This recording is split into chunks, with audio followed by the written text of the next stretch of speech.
Hello and welcome to the Catalog Collector.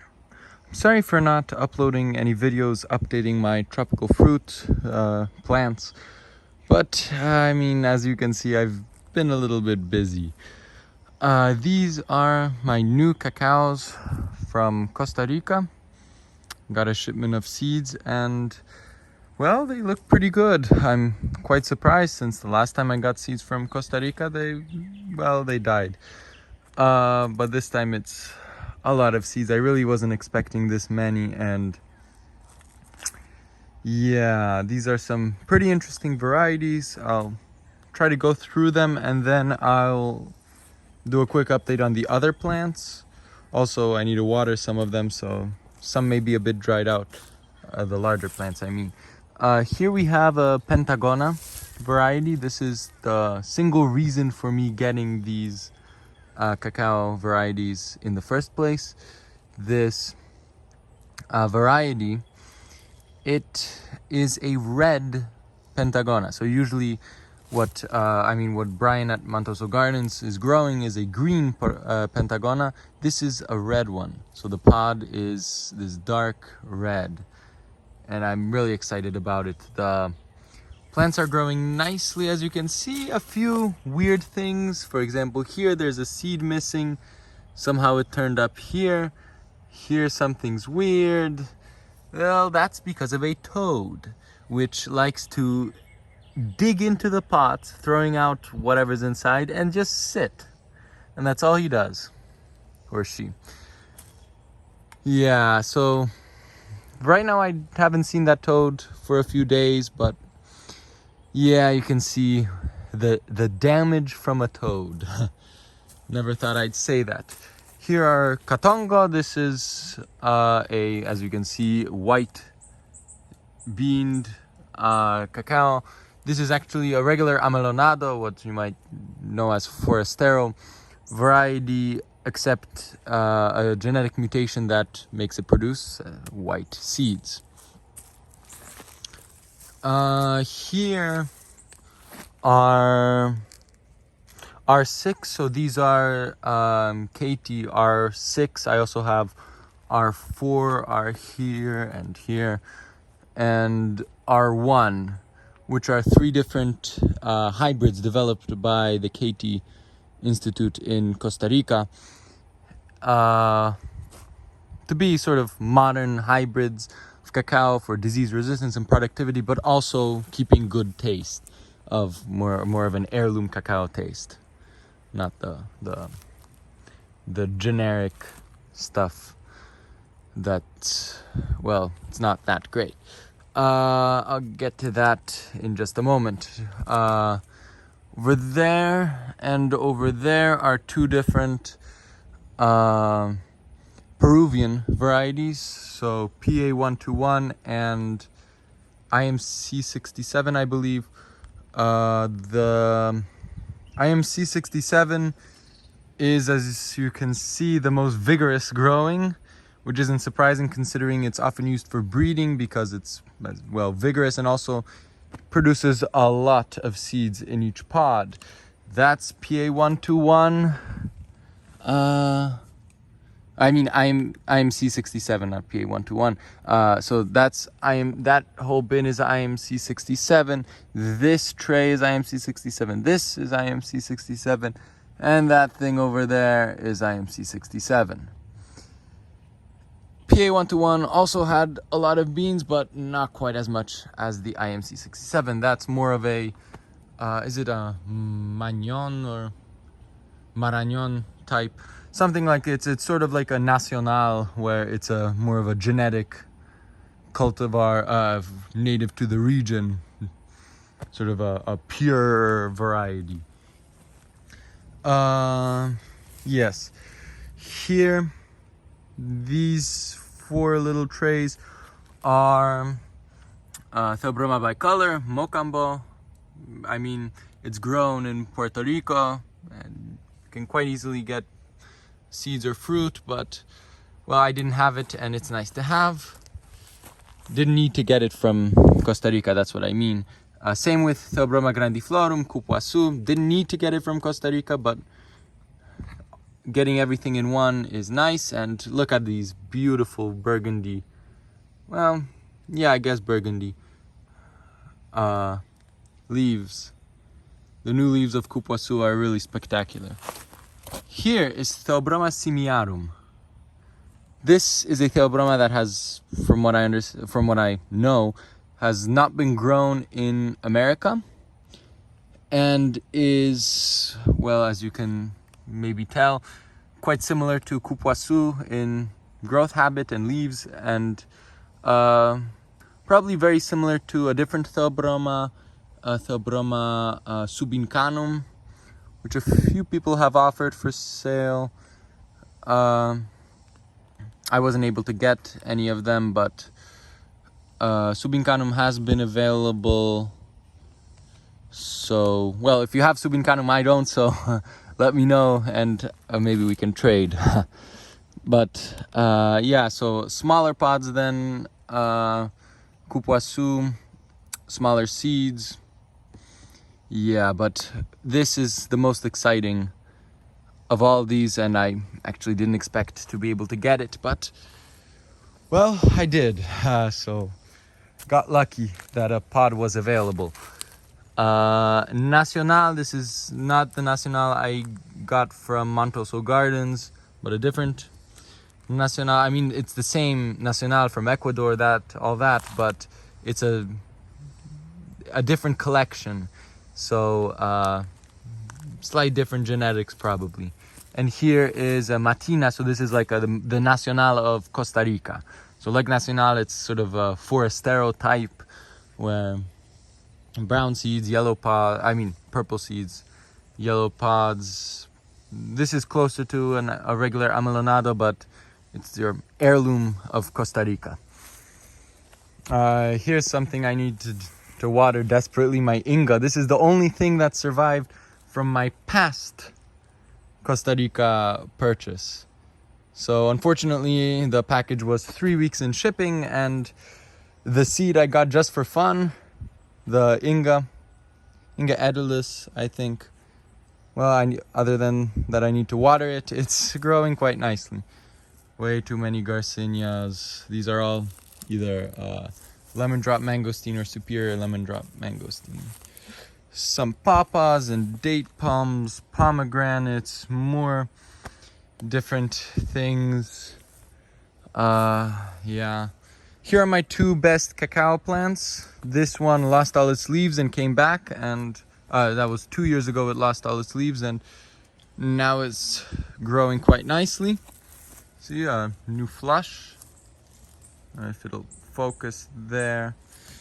Here are some Nacional plants from last year. The only surviving Cupuaçu from last year. And it's not yet the only surviving, but it's the only one that's producing a new leaf, and the other ones are just about dead. I'll show them in a moment. Here's the biggest and best cacao plant I have. It's a Colorado variety, so basically a Trinitario with large red pods. And it's getting quite big. Yeah. So it's flushing now. Finally, it's splitting.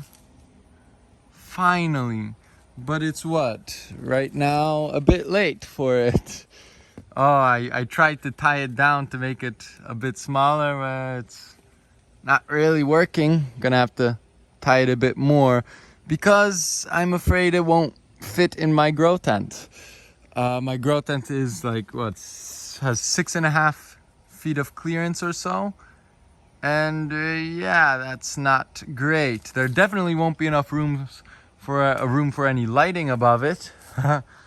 We'll have to probably train these branches down, so they go down and then they can grow. But yeah, that I really don't want to chop it down, so we'll see. I'll make do. I'll try something. See, here I have some wire that I failed to use, and just used some twine or rope or whatever it was. Here are some more pots, and we enter the gazebo. Here are dead things. Here is the other last, Other last Kupuasu. This is its new leaf. That's just about dead. Few things suffering. Here's the final variety of cacao from the Costa Rica order. This is a porcelana.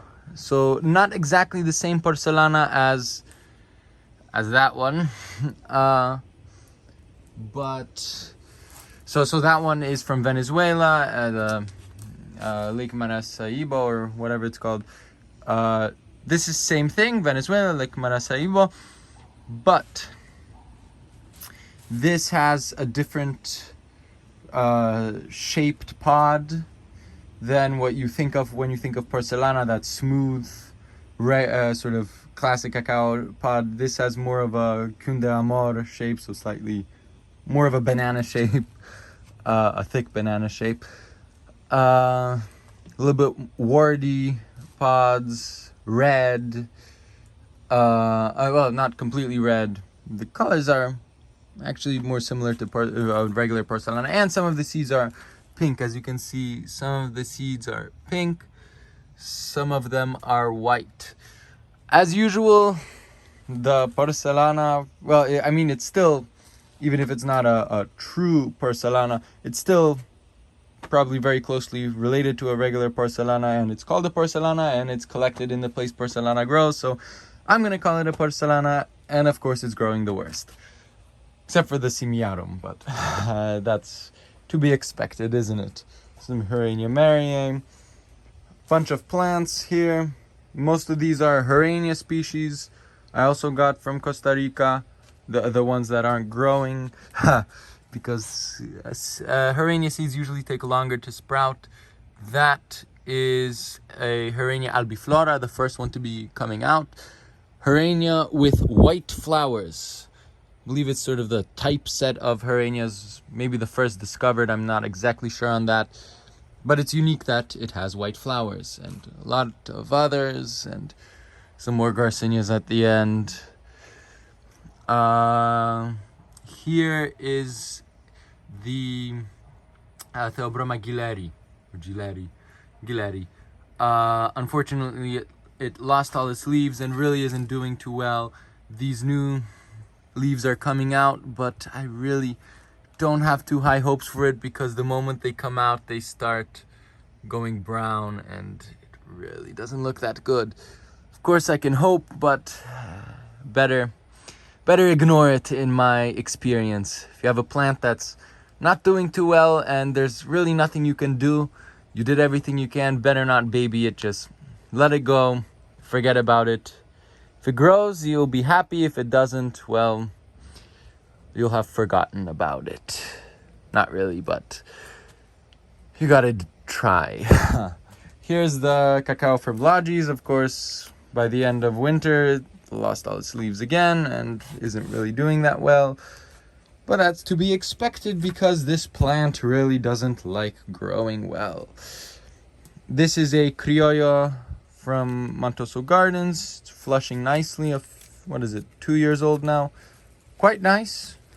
Here's its sister. Not that nice. What else? There was something. Yes, here are some of the plants I got this year from Montoso Gardens. And what I wanted to show, this, it's a nice looking cacao, isn't it? This is the Claiborne Creole, so it's an heirloom Criollo from Puerto Rico.